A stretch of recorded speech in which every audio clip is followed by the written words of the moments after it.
Bismillahirrahmanirrahim. Assalamualaikum warahmatullahi wabarakatuh. Alhamdulillah. Alhamdulillahi rabbil alamin. Wassalatu wassalamu ala ashrafil anbiya'i wal mursalin wa ala alihi wa sahbihi ajma'in.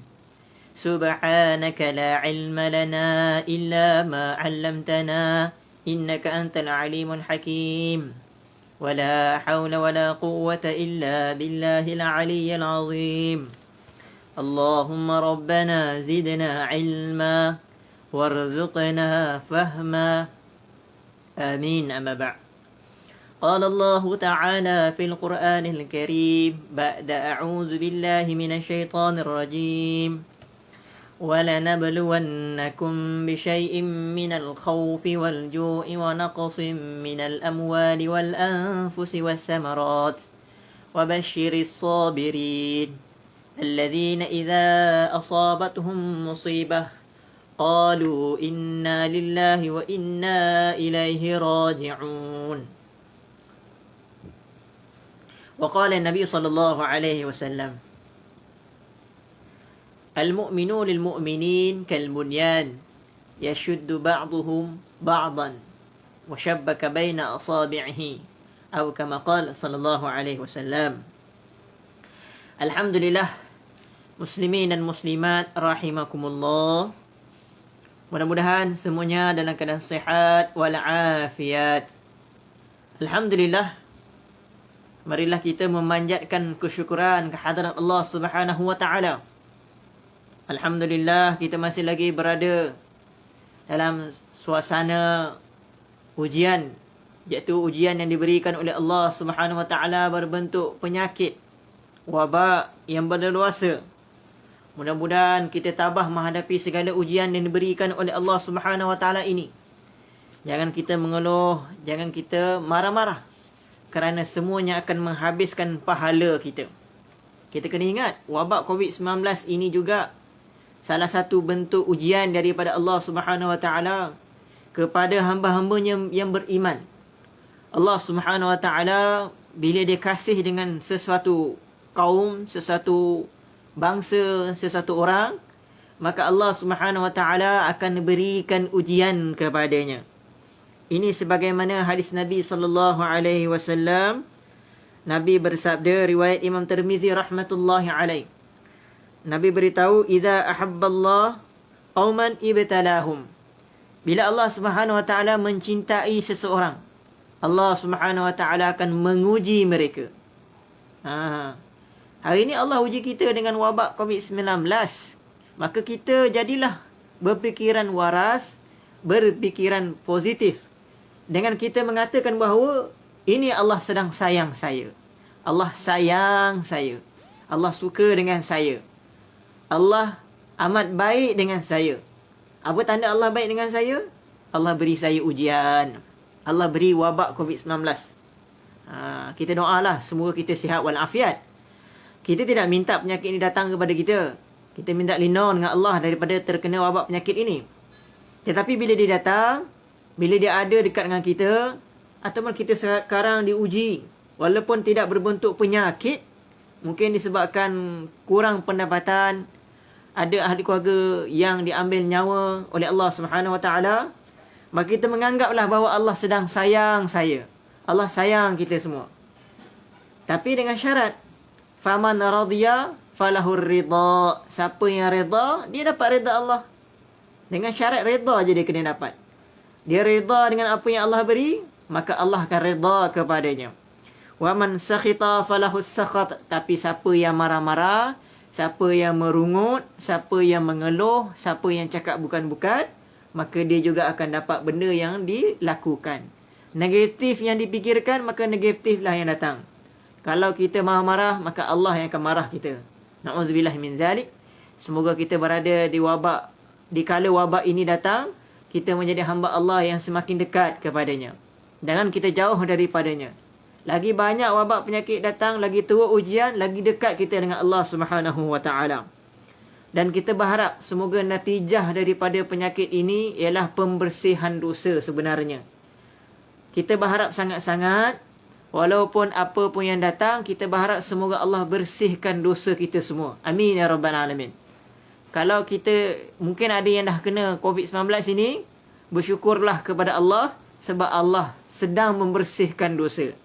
Jadi orang yang terkena wabak ni jangan bersedih. Aku dah kena COVID dah, habislah aku. Tidak.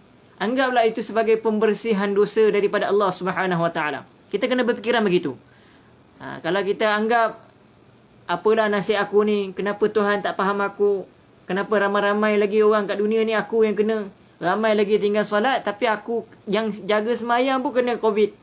Jadi kita fikir waras, Allah sedang ampunkan dosa. Jadi kita takkan marah, kita akan redha, maka kita akan dapat redha daripada Allah Subhanahu Wa Taala. Muslimin dan muslimat rahimakumullah, alhamdulillah kita masih lagi berada di tahun baru Islam 1443 Hijrah. Dan malam ini pun saya akan kupas berkaitan juga dengan hijrah. Kita mungkin dah lalu beberapa siri ustaz-ustaz yang menyampaikan kuliah berkisar tentang hijrah, tapi kita kena dengar lagi dan lagi supaya kita bertambah semangat, berkobar-kobar untuk memperbaiki tahun baru kita ini dengan lebih baik daripada tahun sudah. Ingat, orang yang beruntung, orang yang berjaya ialah hari ini lebih baik daripada semalam. Dan malang bagi mereka yang mana hari ini sama dengan semalam. Jadi kita nak tahun ini lebih baik daripada tahun lepas. 1443 Hijrah tahun ini lebih baik daripada tahun-tahun yang telah kita sudahi. Jadi mudah-mudahlah hijrah pada tahun ini banyak kebaikan dan hikmah yang Allah nak berikan kepada kita, insya-Allah. Amin ya rabbal alamin. Jadi berdasarkan hijrah Nabi SAW, saya tidak akan kupas seluruh cerita dan kisah daripada hijrah Nabi SAW sebab sudah ramai ustaz yang menceritakannya. Cuma ada beberapa nasihat ataupun pengajaran yang kita boleh ambil daripada kisah-kisah tersebut. Sebagai contoh antaranya Nabi SAW, bila Nabi berhijrah, Nabi SAW pergi ke rumah Sayyidina Abu Bakar radhiyallahu anhu. Pada hari pertama Nabi nak bertolak daripada rumah Nabi SAW, iaitu pada malam 27 Safar. 27 Safar Nabi bertolak daripada rumah Nabi SAW, tahun ke-14 kenabian. Tahun itu jugalah jadi satu hijrah. Nabi pergi ke rumah sahabat Nabi SAW, iaitu rumah Sayyidina Abu Bakar radhiyallahu anhu. Apa pengajaran daripada sini? Ialah Nabi sentiasa berjemaah.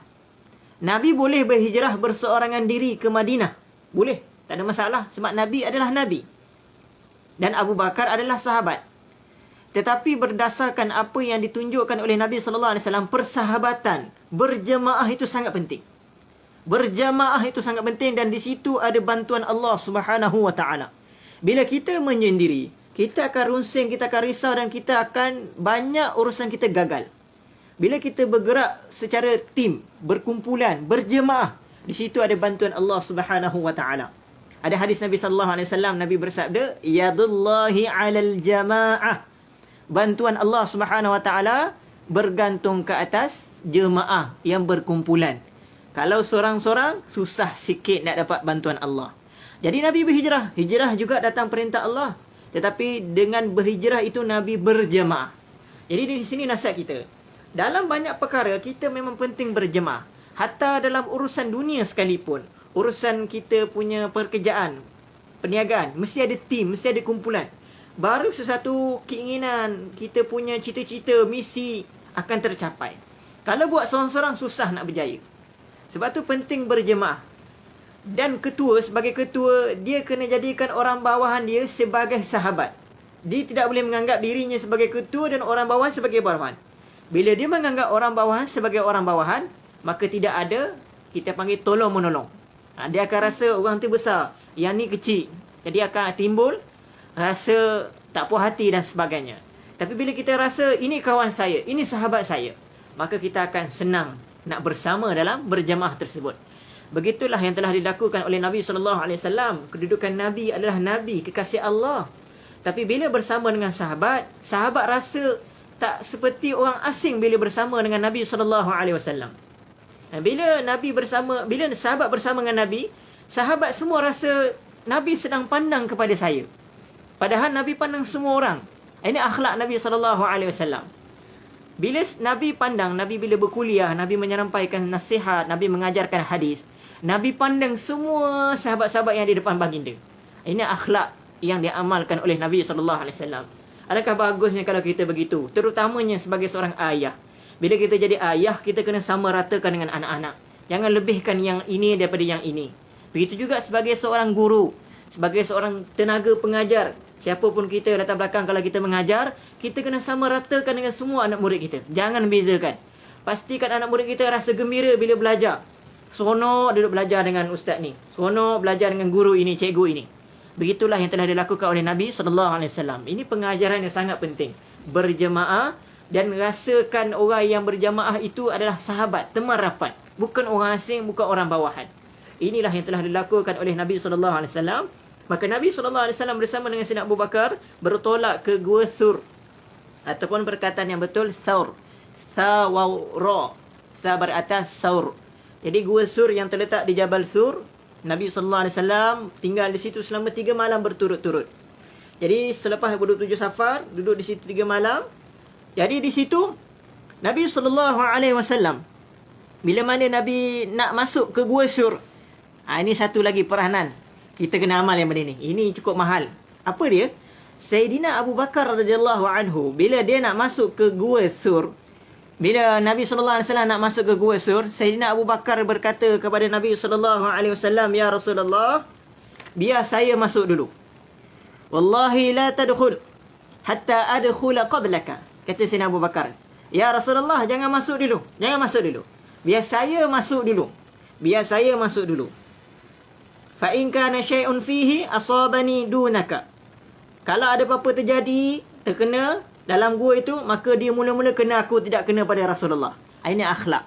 Akhlak. Bila bersahabat itu, saya kata bila kita bersahabat, semua akan mengutamakan diri untuk korban lebih daripada orang lain. Dia sanggup, dia susah, biar kawan jangan susah. Ini akhlak. Ini dalam hijrah Nabi SAW. Alangkah bagusnya kalau kita semua berakhlak begini. Bila kita dalam urusan, dalam apa-apa kerja, biar kita ke depan. Bukan kita nak jawatan, bukan kita nak nama. Tapi kita nak, biar kita susah dulu. Jangan kawan kita susah. Biar kita lebih daripada orang lain buat kerja, berbanding orang lain. Ini akhlak yang telah dilakukan. Biar aku susah tak apa. Macam tu juga dengan pasangan. Bila suami isteri, kena ada, orang kata sanggup berkorban antara satu sama lain. Bila saling-saling mula-mula semua nak berkorban, alangkah bahagianya hubungan mereka. Masya Allah. Jadi dalam kisah yang Sayyidina Abu Bakar masuk ke Gua Thur ni, akhlak yang telah ditunjukkan oleh Sayyidina Abu Bakar radhiyallahu anhu sangat-sangat hebat. Yang pertama, dia offer diri dia masuk dulu. Ya Rasulullah, jangan masuk, biar saya masuk dulu. Sebab apa? Kalau apa jadi, kena dekat saya. Bila Sayyidina Abu Bakar dah masuk, Sayyidina Abu Bakar dah bersihkan, baru Nabi SAW masuk. Itu perkara. Ada lagi satu perkara, bila dalam Gua Thur tersebut, Sayyidina Abu Bakar telah dipatuk ular. Sayyidina Abu Bakar radhiyallahu anhu telah dipatuk ular semasa Rasulullah SAW sedang tidur di atas ribanya. Bila tidur di atas paha Sayyidina Abu Bakar, maka Sayyidina Abu Bakar yang sedang dipatuk ular tak dapat tahan sakit sehingga keluar air matanya. Bila keluar air matanya, maka telah menitis terkena pipi Rasulullah SAW. Bila kena pipi Rasulullah SAW, maka Rasulullah SAW tersedar dan tertanya, apa ini ya Abu Bakar? Malaka ya Abu Bakarin? Apa kena dengan kamu ya Abu Bakar? Apa kena ni? Kenapa menangis ni? Maka jawab Sayyidina Abu Bakar, ludirtu, aku telah dipatuk ular. Dari sini akhlak juga Sayyidina Abu Bakar. Dia dah sakit, dia dah susah. Dah lupa susah apa jadi kena kat dia. Kemudian bila kena susah tak cerita ke orang lain. Biar dia menanggung kesusahan itu sampai orang lain pun tak tahu dia sedang sakit. Hingga orang lain yang terpasang sendiri. Bukan sebab dia beritahu. Inilah peranan kita. Bila kita susah, jangan kita cerita kesusahan kita kepada orang lain. Ceritalah kesusahan kita kepada Allah Subhanahu Wa Taala. Bila kita cerita kesusahan kita kepada Allah, kita diamkan kesusahan kita, maka Allah sendiri akan hantar bantuan untuk bantu kesusahan kita. Tapi bila kita mula meminta sana sini bantuan, maka dia khatiri Allah pun tidak akan membantu kita. Sepatutnya pertama, kita kena mengadu kepada Allah Subhanahu Wa Taala. minta doa dengan Allah, ya Allah bantulah saya sedang susah ya Allah, saya perlukan bantuanmu ya Allah. Lebih-lebih lagi di kala wabak ini yang sedang melanda kita, perkara pertama pergantungan kita mesti kepada Allah Subhanahu wa taala.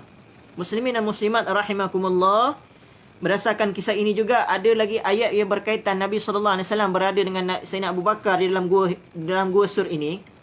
Ketika mana Sayyidina Abu Bakar berada dalam gua ini, Sayyidina Abu Bakar telah ketakutan sangat-sangat.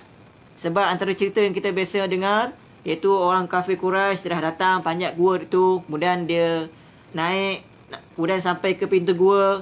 Kata Sayyidina Abu Bakar, kalau mereka tunduk, nescaya nampak kita ya Rasulullah. Maka ketika itu Nabi SAW kata pada Sayyidina Abu Bakar, ini kita kena aman. La tahzan, innallaha ma'ana. Lagi sekali saya ulang.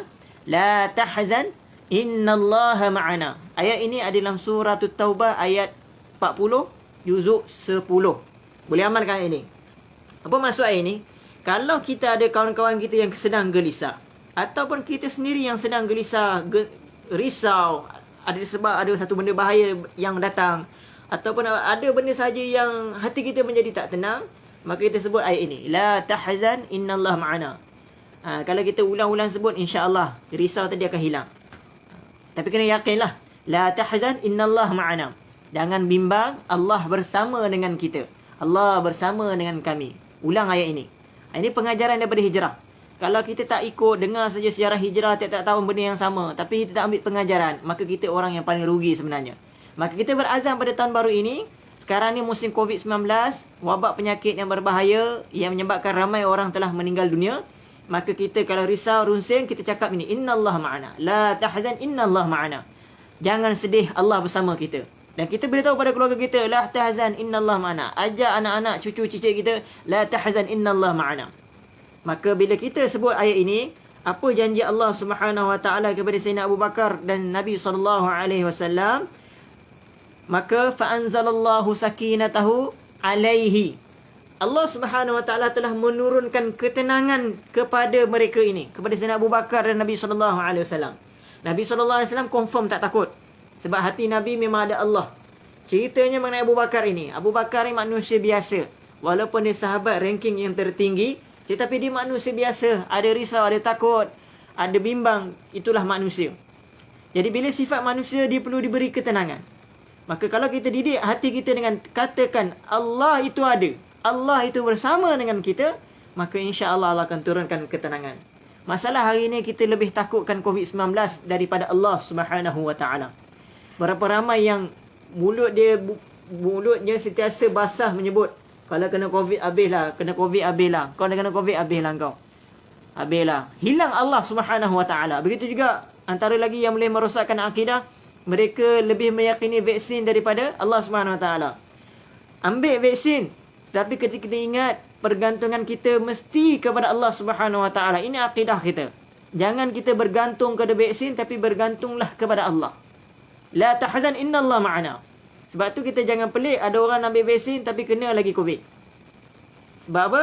Itulah ketentuan Allah. Jadi orang yang berakidah Allah yang buat segala-galanya, maka dia tak akan pelik. Dia tidak akan pelik, dia tak akan rasa dah ambil vaksin pun kena lagi. Sebab inilah ketentuan Allah Subhanahu wa ta'ala. Jadi pertama Allah akan beri ketenangan. Yang kedua Allah nak bagi apa? Wa ayyadahu alaihi. Wa ayyadahu bijunudin lam tarawha. Allah akan beri bantuan tentera yang tak nampak. Mana kalau kita ada jumpa musuh, kita sebut la tahzan innallaha ma'ana, Allah akan hantar tentera yang kita tak nampak. Ini pengajaran yang kita perlu amal. Kemudian juga dalam peristiwa hijrah ini juga, Nabi SAW, saya ringkaskan cerita, Nabi sampai ke Quba pada 8 Rabiul Awal, iaitu hari Isnin. Hari Isnin 8 Rabiul Awal Nabi sampai ke Quba. Di sana Nabi SAW telah membina masjid. Ini perkara pertama yang perlu kita faham. Kenapa Nabi SAW bina masjid di Quba? Kenapa Nabi SAW tidak bina masjid di Madinatul Munawwarah terus? Pertama kita nak kena faham, bila kita sampai satu perkara, kita sampai satu tempat, perkara pertama yang kita kena cari adalah rumah Allah. Rumah Allah mesti kita kena cari. Sama juga bila kita travel mana-mana, perkara yang pertama kita kena fikir di fikiran kita, mana masjid, mana surau, tempat saya nak bersolat berjemaah. Ini perkara pertama. Tapi kita sekarang musim COVID ni susah sikit lah. InsyaAllah nanti kalau COVID dah tak ada, Kita kena ajar diri kita, bila kita pergi mana-mana, kita kena risau mana masjid, mana rumah Allah, mana surau. Saya mesti kena cari surau, saya mesti cari masjid. Itu tempat pertama yang Rasulullah SAW telah bina bila Nabi sampai ke Quba. Jadi didik kita, sampai mana-mana cari masjid, cari rumah Allah. Kemudian Nabi duduk di Quba selama 4 hari, iaitu 8, 9, 10, 11, 12 Rabiul Awal, hari Jumaat, Nabi masuk betul-betul ke Madinatul Munawwarah. Ini cerita peristiwa menaik hijrah, kita sedia maklum. Sampai maksudnya hari betul-betul Nabi masuk ke Madinatul Munawwarah adalah 12 Rabiul Awal, bersamaan tarikh lahir Nabi SAW. Beza hari je. Nabi lahir hari Isnin, tapi Nabi masuk ke Madinah hari Jumaat. 12 Rabiul Awal juga, tahun pertama hijrah. Ini tarikh-tarikh ni kita kena ingat lah. Nabi bertolak 27 Safar daripada rumah Nabi sampai ke Quba 8 Rabiul Awal. Nabi masuk ke Madinah 12 Rabiul Awal, hari Jumaat. Di situlah bila Nabi masuk ke Madinah tu adalah syair. Tala'al badru alaina min saniyatil wada' wajaba syukru alaina ma da'a lillahi da' ayyuhal mab'usu fina ji'ta bil amril muta'. Ini syair yang kita biasa dengar. Baik, itu cerita hijrah yang biasa kita dengar lah. Tetapi kita pernah tak tahu ada perkataan hijrah yang lebih khusus sebenarnya yang patut kita amal. Apakah dia? Ini berdasarkan hadis Nabi SAW. Hadis riwayat daripada Sayyidina Abdullah bin Amr radhiyallahu anhuma. Nabi SAW bersabda, Al-muslimu man salima al-muslimu min lisanihi wa yadihi wal muhajiru man hajara ma nahallahu anhu. Rawahul Bukhari wa Muslim wa Nasa'i. Hadis riwayat daripada Abdullah bin Umar tadi, Nabi SAW bersabda, Nabi beritahu, orang Islam yang sebenarnya, siapa dia? Orang Islam yang sebenarnya. Siapakah orang Islam yang sebenarnya? Ialah mereka itu, orang Islam lain, merasa selamat daripada kejahatan tangan dan lidahnya. Daripada kejahatan lidah dan tangannya. Mana kata, orang Islam yang sebenarnya dia tidak akan menyakiti orang lain. Sama ada menggunakan lidahnya ataupun menggunakan tangannya. Kemudian Nabi sambung hadis itu, orang yang berhijrah, muhajir, orang yang berhijrah. Orang yang berhijrah sebenarnya siapa? Ialah orang yang meninggalkan perkara yang dilarang oleh Allah. Ini hijrah yang sebenarnya kita kena buat tahun ini. Tahun ini kita kena pastikan tidak ada lagi dosa lama yang kita buat dan kita pastikan tidak ada lagi dosa baru yang kita buat. Mana-mana dosa yang kita telah buat pada tahun-tahun sudah, kita pastikan sudah bertaubat daripada dosa tersebut. Manakala kita kena berazam dan takut kepada Allah, kita berjanji dengan Allah tidak akan buat lagi mana-mana dosa baru. Tidak akan buat lagi dosa-dosa baru. Ini tahun baru. Sebab itu kita kena tanya kenapa COVID ini datang kepada kita. Pertama, Allah nak uji kita, Allah nak ampun dosa kita, Allah nak bersih kita dan Allah nak kita dekat kepadanya. Jadi tahun baru maksudnya apa tadi? Muhajir, kita berhijrah. Tinggalkan dosa. Tinggalkan perkara yang dilarang oleh Allah Subhanahu Wa Taala. Inilah ciri-ciri orang yang berhijrah. Jadi, perkara apa yang dilarang oleh Allah Subhanahu Wa Taala? Sambungan hadis tadi kan sebelumnya apa dia? Kita kena jadi orang Islam yang sebenar. Nabi tak sebut orang beriman. Nabi sebut orang Islam. Maknanya basic orang Islam, walaupun dia punya amal tak banyak, imannya tak berapa hebat seperti orang lain, tapi sekurang-kurang orang Islam, lekeh-lekeh orang Islam, dia sama sekali tidak akan menyakiti orang Islam yang lain. Tak akan mungkin. Sama ada lidahnya ataupun tangannya. Dua perkara disebut dalam hadis ni. Iaitu lidah dan tangan. Nabi tak sebut yang lain-lain. Sebab apa? Dua ni paling jahat daripada semua anggota yang lain. Yang lain pun jahat juga kalau dibuat dosa. Tapi kalau banding yang dua ini, tangan dengan lidah, dua-dua ni sangat banyak digunakan. Kita tahu lidah paling senang sekali nak menyakiti hati manusia. Dan lidah ni punya kejam. Dia boleh menyakiti orang tu. Orang boleh ingat perkataan yang diucap oleh seorang itu sampai mati. Boleh ingat lagi orang tu kata apa. Aku ingat lagi apa orang tu kata. Punya jahatnya lidah. Tangan pun sama juga jahat tangan ni. Boleh buat macam-macam dosa. Pukul orang, naik orang, ambil harta orang. Menzalimi dengan tangan, pukul dan sebagainya. Hari ni dosa tangan apa dia? Dosa tangan menaip di media sosial. Suka type tak tahu arah apa benda ditulis tak tahu. Kemudian memfitnah, mengumpat, terlibat dengan macam-macam perkara di media sosial. Ini dosa tangan. Dua perkara ni Nabi sebut. Paling banyak dibuat. Lidah dan tangan. Dan lidah ini didahulukan oleh Nabi SAW. Sebab apa? Sebab lidah dia punya jahat, dia lagi jahat dari tangan. Macam saya kata tadi. Kalau tangan pukul orang, hilang sakit, okeylah. Dah lupa dah kesalahan orang tu. Tapi mulut, bahasa lidah ni, kalau dia cakap pada seseorang, orang akan ingat sampai bila-bila. Sampai mati orang akan ingat. Orang takkan lupa. Ini kejahatan lidah. Jadi kita berazam tahun baru ini, sama-sama semua termasuk diri saya, kita berazam pastikan lidah kita tidak menuturkan perkara yang menyakitkan orang Islam yang lain. Dan tangan kita tidak membuat perkara yang menyakiti orang Islam yang lain. Iaitu jangan menaik apa-apa lagi dah di media sosial yang bukan-bukan. Kalau benda tu tak penting, jangan type. Tak perlu komen apa-apa, diam saja.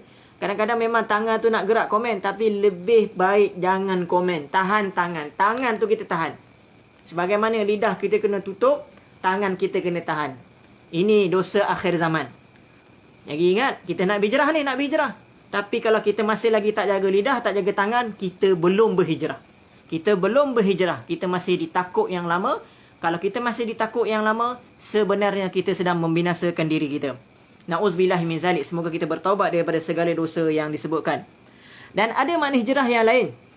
Makna hijrah yang lain disebutkan dalam hadis ialah meninggalkan silaturahim. Mana memutuskan silaturahim. Sebagaimana hadis daripada Sayyidina Abu Ayyub Al-Ansari radhiyallahu anhu, Nabi sallallahu alaihi wasallam bersabda, "La yahillu li muslimin ay yahjura akhahu fawqa salasi layalin yaltaqiyani fa yu'ridu hadha wa yu'ridu hadha wa khairuhum alladhi yabda'u bis salam." Rawahu Muslim. Ini satu perkara hijrah yang lain. Kata Sayyidina Abu Ayyub Al-Ansari radhiyallahu anhu, Nabi sallallahu alaihi wasallam bersabda, tidak halal, tidak patut, tidak boleh bagi seseorang Islam dia meninggalkan saudaranya lebih daripada 3 malam. Maksudnya 3 hari lah. Walaupun hadis ini sebut 3 malam, bermaksud termasuk 3 hari. Berturut-turut tidak bertegur sapa. Kemudian mereka bertemu. Ini masalahnya. Dia bertemu sesama mereka. Fa yu'ridu hadha wa yu'ridu hadha. Orang ni paling ke sini, orang ni paling ke sini. Bermusuhan, bergaduh, tak nak tegur siapa. Ini berlaku juga dalam kes-kes surau masjid. Masjid yang surau berlaku benda ni. Ada orang bila dia marah dengan orang tu, dia nampak orang tu semayang belah sana, dia pusing pergi sana. Berapa hari dah macam tu. Kadang-kadang silap berbulan-bulan macam tu, tak baik-baik lagi. Allahu Akbar. Kemudian mengata orang tu dalam surau, di depan surau, depan kawan-kawan yang lain. Kata orang ni macam ni, macam ni, macam ni. Padahal sama-sama datang semayang tu. Sama-sama pakai kopiah, sama-sama pakai baju solat, sama-sama duduk dekat sejadah. Tapi tak puas hati dengan orang tu. Ingat ni hadis ni. Kita sama-sama amalkan, sama-sama kan amalkan. Tahun ni insya-Allah kita azam, jangan lagi kita putuskan silaturahim. Hijrah. Jadi apa hijrah di sini? Kata Nabi sallallahu alaihi wasallam, mereka berpaling, tak mahu bertegur siapa. Orang ni pandang sini, orang ni pandang sini. Kemudian Nabi kata, orang yang terbaik di antara mereka siapa? Orang yang bergaduh dua-dua ni siapa yang paling terbaik? Mereka yang mana dulu bagi salam. Siapa yang mula bagi salam, dialah orang yang terbaik di sisi Allah Subhanahu Wa Taala. Ini kita kena azam tahun baru ni. Iaitu kita pastikan tidak ada lagi dosa memutuskan silaturahim. Paling berat ni. Ini bulan Muharram. Saya suka kait dengan bulan Muharram. Dalam ayat Quran surah At-Taubah ayat 36. Allah Subhanahu Wa Taala berfirman, "Inna iddatash shuhuri indallahi 12 syahran fi kitabillah yawma khalaqas samawati wal ard minha arba'atun hurum dzalika ad-dinul qayyim fala tadhlimu fihinna anfusakum." Ayat ni panjang, saya nak ambil ayat tadi je. Fala tadhlimu fihinna anfusakum. Maka jangan kamu menzalimi diri kamu sendiri di 4 bulan haram tadi. Sebenarnya dosa menzalimi ni kita tak boleh buat sepanjang umur kita. Tetapi lebih-lebih lagi bulan haram tidak boleh langsung kita buat. Dan bila sebut perkataan zalim, menzalimi diri sendiri, apa dia? Kita kena tengok ayat Quran yang lain. Dalam surah Luqman ayat 13, juzuk 21, Allah Subhanahu Wa Taala berfirman juga.